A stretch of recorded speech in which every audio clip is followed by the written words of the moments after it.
ba kayong kilala or mga kakilala na hindi mahilig mag-post sa social media? Yung tipong walang update, walang story, walang kahit na anong post sa kanilang Facebook, or yung worst pa, yung talagang mga walang social media, walang Facebook, walang TikTok, walang Instagram, wala kahit ano, 'di ba? Yung kahit na nga birthday nila, hindi nila pinopost, 'di ba? Pero sa personal, sila yung merong substance kausap. Kumbaga pag kausap mo may laman, may utak, may tahimik lang talaga sila sa buhay. So, bakit sila ganito?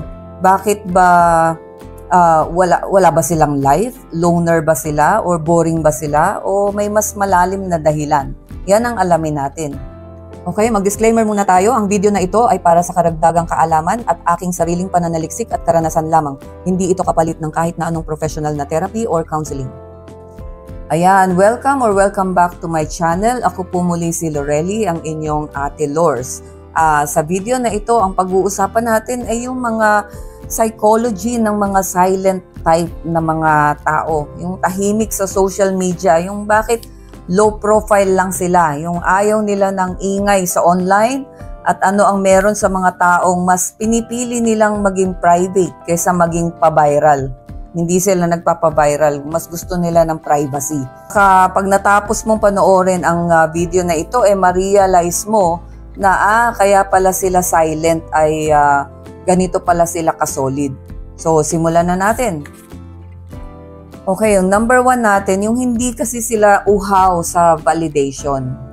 Pasintabi na po dun sa mga mahilig mag-post. Ito po ay base lamang sa research ng mga psychologists. Ito po yung mga psychological behavior na napag-aralan tungkol sa topic na ito. So, hindi sila uhaw sa validation. Yung sa social media, madaming tao ang naka-automatic yung ipopost ko to para makita, di ba? Isusubo na lang, pipicturean pa, kailangan mo nang i-post bago kainin, di ba? Pero yung mga silent type na person, hindi sila naka-program na ganon, yung para magpa-approve ng sa audience kung anong ginagawa nila. Kasi masaya sila kahit hindi sila nagpo-post. Ang feeling nila, hindi ko kailangang magpa-validate sa mga tao, or hindi ko kailangang magpakita or magkaroon ng pruweba kung ano yung ginagawa ko. Kasi ang validation is optional. Kung buo ka sa loob mo at kontento ka, masaya ka, ang feeling nila, hindi nila kailangan mag-post para lang maging masaya or para ma-validate ng ibang tao.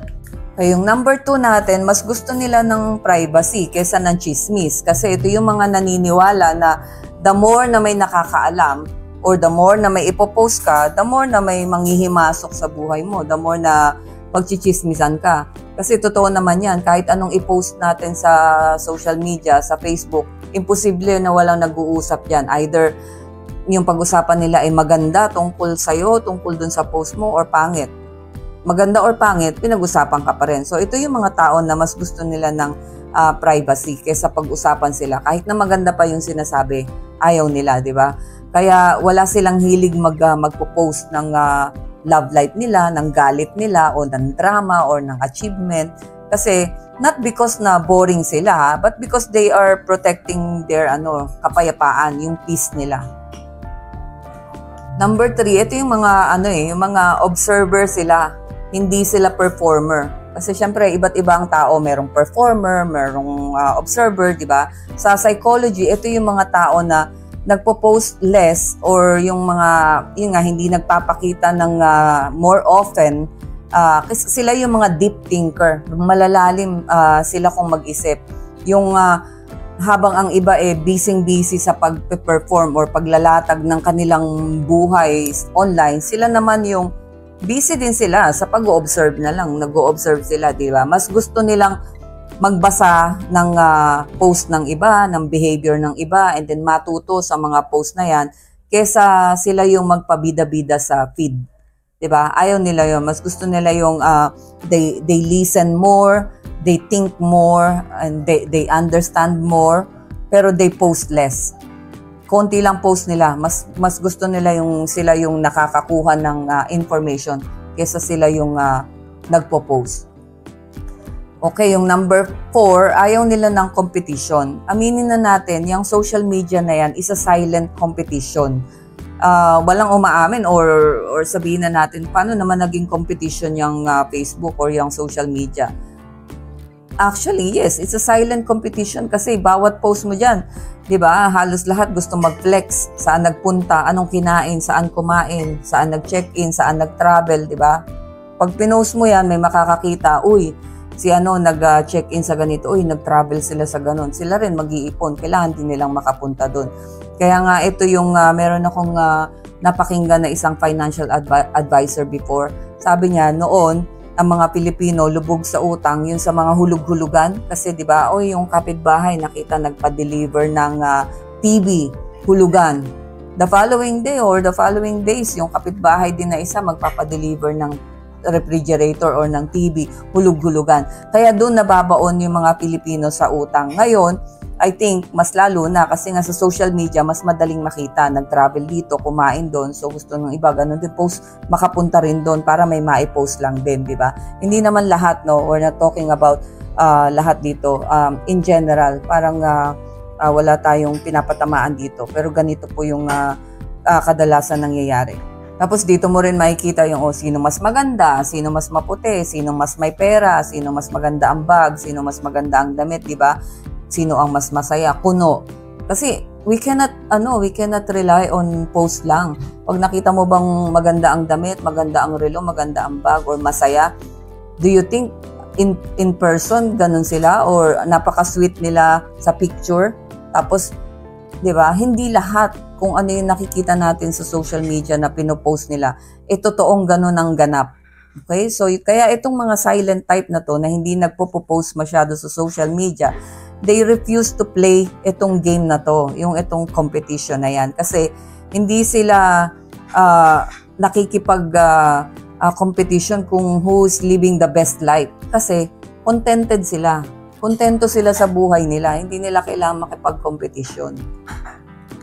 Ayan, ito yung karuktong ng number 4. Ito yung masaya sila offline. Yung may iba kasing tao na mas masaya sila sa moment kesa sa content. Kasi hindi nila kayang i-post yung halimbawa may pinuntahan silang lugar, 'di ba?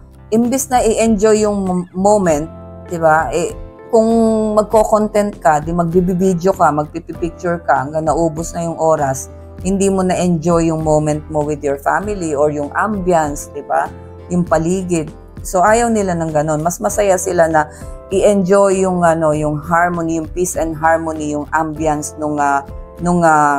yung presence nung mga tao, nung lugar na kanilang pinuntahan.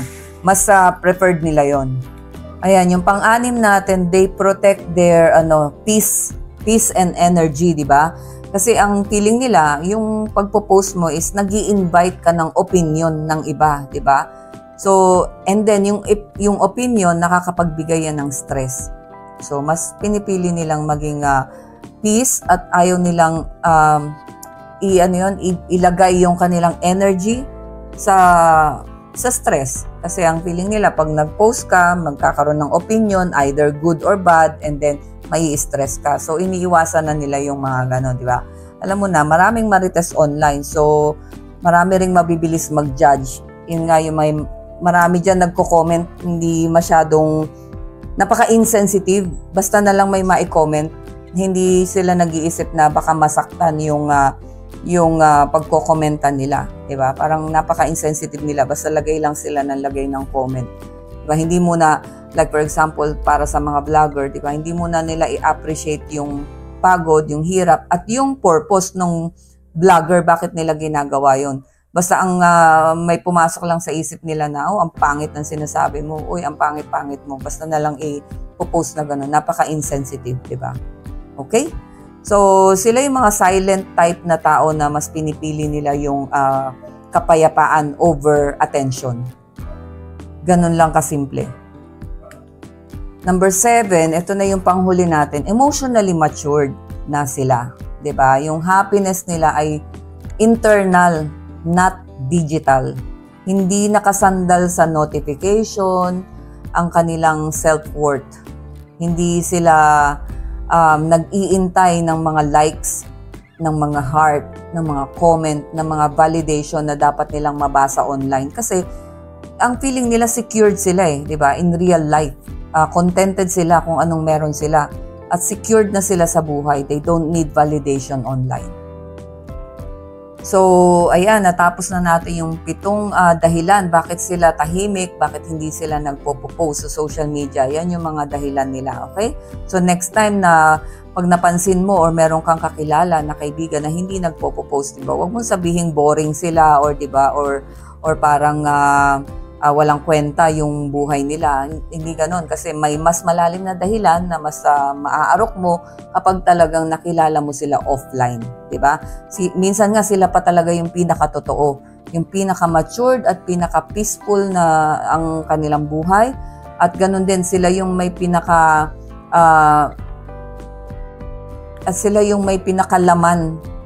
kapag kausap, yung malalim ang mga sinasabi, 'di ba? Not all silent people are empty. Hindi po. Some are just full of reality, not publicity. Okay? So, kung nakarelate ka sa video na ito, paki-like naman po, paki-subscribe na rin sa mga hindi pa po nakasubscribe. Thank you so much sa panonood nyo. Sana po ay samahan nyo akong muli sa susunod kong video. Thank you.